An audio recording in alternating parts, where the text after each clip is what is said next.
सम्मानित बिरहा सुनने वाले भाइयों, असली बिरहा होती क्या है मैं यही से बताने जा रहा हूँ। पहली लाइन क से शुरू हो गई रही है। कामी क्रोधी नमक हरामी हरि का बाना का जानी, कामी क्रोधी। हमरा बिरहा में जे के बिरहा कहल जला, बहुत छोटी सी समय के गीत है लेकिन एक बिरहा कहल जला। ककहरा से शुरू होगा और क के बंदिश पर जाकर के खत्म भी होगा। शहरबाजी पर हम बताओ था नहीं, हमारे और ध्यान नहीं। सूरदास जी गीत हमारे लगी तनिदा था झटका। पहले गई गीत में हम जब लड़का रही बिरहा सीखत रही तो पूरा बिरहा जगत में हलचल रहे लोग। एक गीतन के जौना में लोग गाँव बड़ी अच्छी सीख है, पढ़े लिखे लोग बैठे हैं, कई लोग यहाँ मास्टर साहब बैठे हैं। ये मेरी पूरी गीत ककहरा से शुरू हो रही है, क से शुरू हो जाएगी लाइन और क से शुरू होगी अज्ञा पर खत्म हो जाएगी और अंत में जाकर के एक ही शब्द से इसका बंदिश है। इसी को बंदिश कहते हैं बिरहा में। जरा सा आप लोग गौर करते जाइएगा अक्षर का। एक तर्ज बाइक लाइन ये तुम्हारी जानकारी खातिर बताओ तो नहीं कि आदि स्वाद ई बंदर जात पेड़ चढ़वैया का जानी, आदि स्वाद बंदर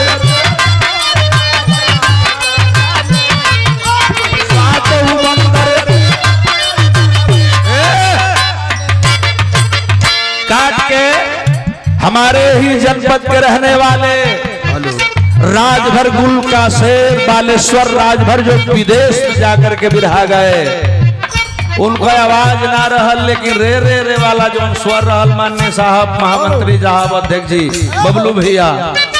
चचाई पर बदनपुरा के रहने वाले जिस बदनपुरा को विश्व जान गया, वो गीत में हमारे बलिया पीछे बलमा भुलाइल सजने, लेकिन जो हम गौली है ये पर को गीत गौले रहलन।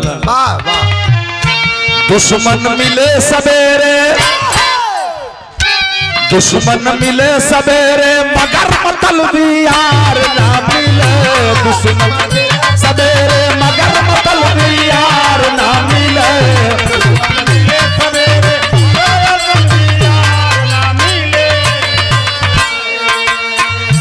दुश्मन मिले सवेरे मगर मतलबी और ना मिले।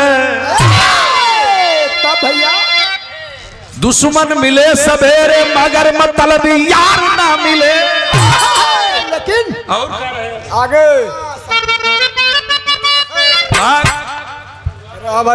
अबे मैं बलेसर जी गोलर वाला मार साहब बहुत अभी हल्ला करता हूँ तो बोले पड़ता कि रणुहार रहे जन्म भर।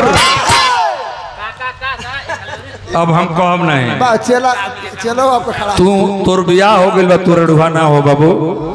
हमारे शिष्य जंगली राजभर बिरहा की ऊंचाइयों को छुए बहुत बहुत शुभकामनाएं है। मनीष आई हमरे जरा सा मेरी बात को सुनेंगे वो गौले रहूं मैं कि रणुहार रह जन्म भर, रणुहार रह जन्म भर मगर कर कसा नार ना मिले, मगर कर कसा नार ना मिले।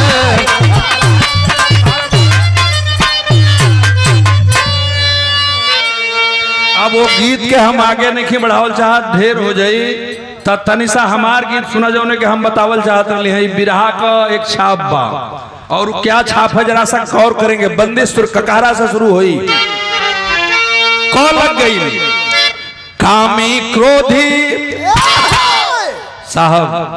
इस गीत का सार सुनिएगा। दर्द जो जानता है, हमने बिरहा को बहुत नजदीक से देखा है साहब। बिरहा से ही हमारे पहचान बढ़ल, बिरहा से ही बहन जी भी जानते नहीं। अब 42 बरिस बिरहा गावत हो गए हमरा के। मने हम 80 में बिरहा कर रिहर्सल पूरा कर लेनी, अब 80 में मंच पर गावत रहने। हम 84 में बहुजन समाज पार्टी के गठन भइल, 80 में हम बिरहा मंच पर गावत रहने। हमार तनी सब बात सुनब सब है।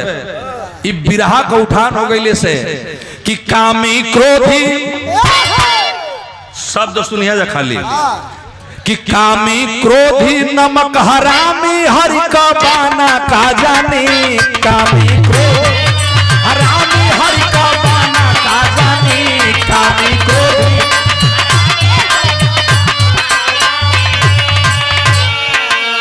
सम्मानित बिरहा सुनने वाले भाइयों, असली बिरहा होती क्या है मैं यही से बताने जा रहा हूं। पहली लाइन क से शुरू हो गई रही, कामी क्रोधी, यही पर कटी, कामी क्रोधी नमक हरामी हरि का बाना का जानी, कामी क्रोधी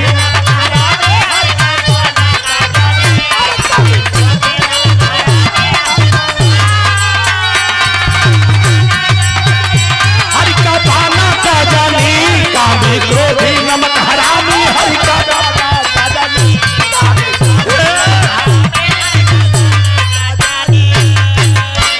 ए भैया हरकेश बाबू, खली छली और दगेबाज दोस्ती को निभाना का जानी। अब बिरहा सुनी हमारे तनी मंत्री जी, खली अब अक्षर बताए ना आप लोग गिनत जाए, ख लग गई, खली छली और दगेबाज दोस्ती को निभाना का जानी। गैरन से नारी पतिव्रता नैन लड़ाना, घमंड करने वाला गर्भी शीश झुकाना, चतुराई से काम करे वो जोर लगाना का जाने।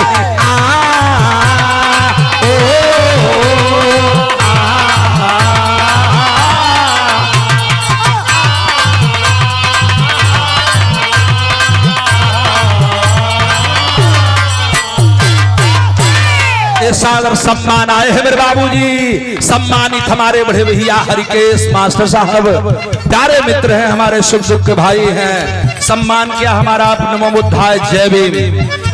हमार शौले खत्म हो रहा कैसे कि खली छली और दगेबाज दोस्ती को निभाना, गैरन से नारी पतिव्रता नयन लड़ाना, घमंड करने वाला गर्भी शीश झुकाना, चतुराई से काम करे वो जोर लगाना।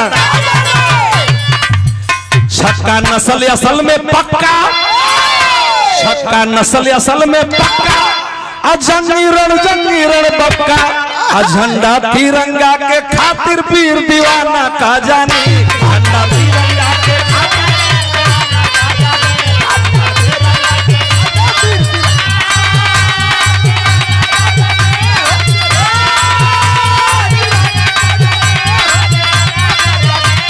तिरंगा के खातिर वीर दीवाना का जानी।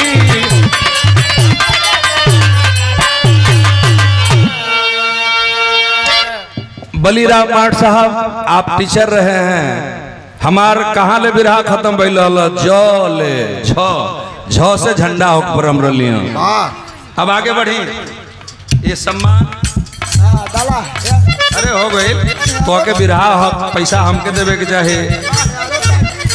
करिश्मा शास्त्री जी बिरहा जगत की बड़ी सुंदर गायिका, बड़ी सुंदर अदाकारा, आप आई, मैं आपका सम्मान करता हूं अपने दरवाजे पर और बहुत बहुत अभिनंदन।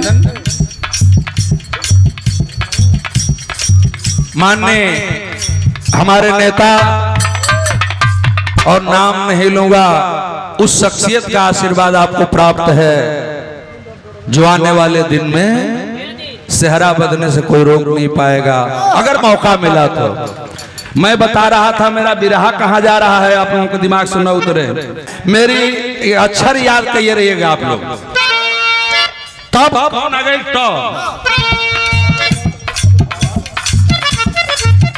झ की बात होला, इया माने कुछ ना, ये लिए बिरहा में ना लिखला, तब ओकरी बाद आगे हो गल। करे नहीं जो बात वचन का झूठ बहाना, और आराम से सूरदास जी, करे नहीं जो बात वचन का झूठ बहाना का जानी, ठिकाना सच्चा साधु को अपन बेगाना, करे नहीं जो बात वचन का झूठ बहाना का जानी, ठिका नहीं साधु का अपना बेगाना तू का, डगर से भागे कायर मर्दा गला कटाना का जाने, डगर से भागे कायर मर्दा गला कटाना, भाग चला तलवार छुआना तोप चलाना का जाने।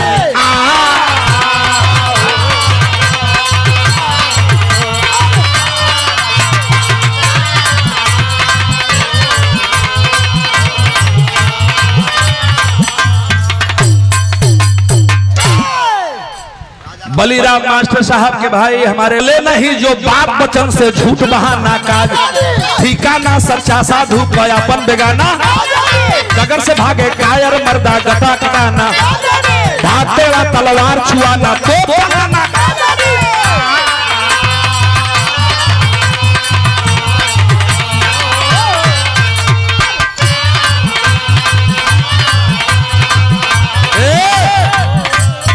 एक करिश्मा तिरिया बेस्या और पुतरिया तिरिया बेस्या और पुतरिया ढाली है जब नजरिया दावा काम न करी हम दावा काम न करी हम तहिया कोई बहाना का करी दावा काम न करी हम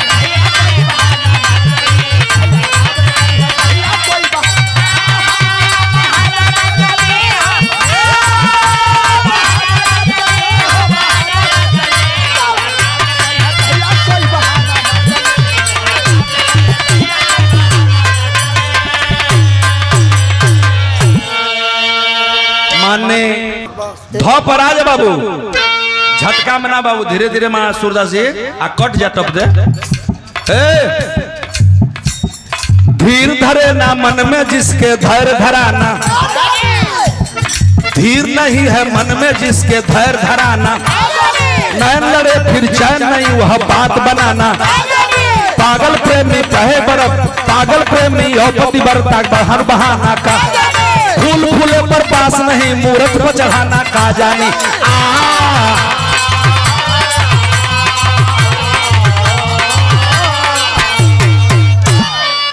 हम कहलिए फूल फूले पर बास नहीं मूर्त पर चढ़ाना का जानी तब मैं भा माई पूत का जानी अब मैं भा माँ हो गई ना मैं भा माई पूत का जानी ये हमारा कोई नहीं है सानी रथवा राख रहे अरे रथवा राख रहे जब रथवा हाँक रहे जब काधा अर्जुन बाना का जानी रथवा हाँक रहे जब काधा अर्जुन बाना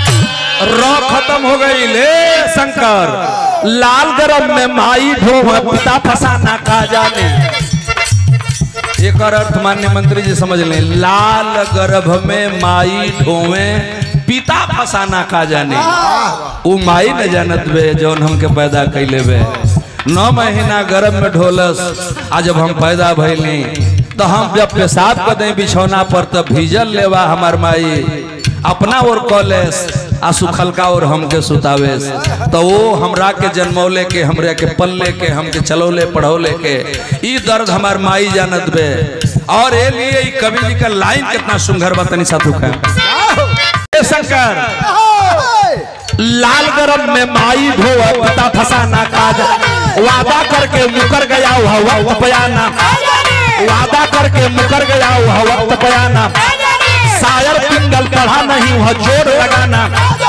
शायर पिंगल पढ़ा नहीं वह जोर लगाना का जाने हार गया मन के अंदर पता का फराना का जाने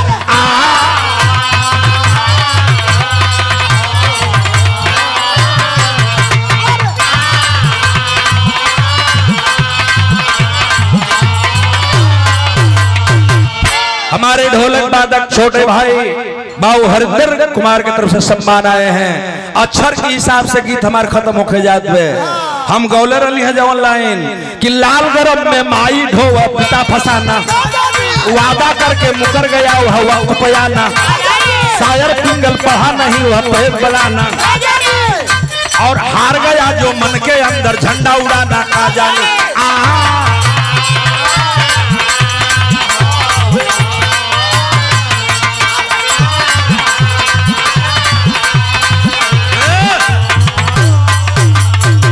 तो क्षण में दिन मोहम्मद जी आला अतर गया लाल मतवाला ज्ञानी गौरी शंकर जगल उठा लगाना का जानी ज्ञानी गौरी शंकर जगल उठा लगाना का जानी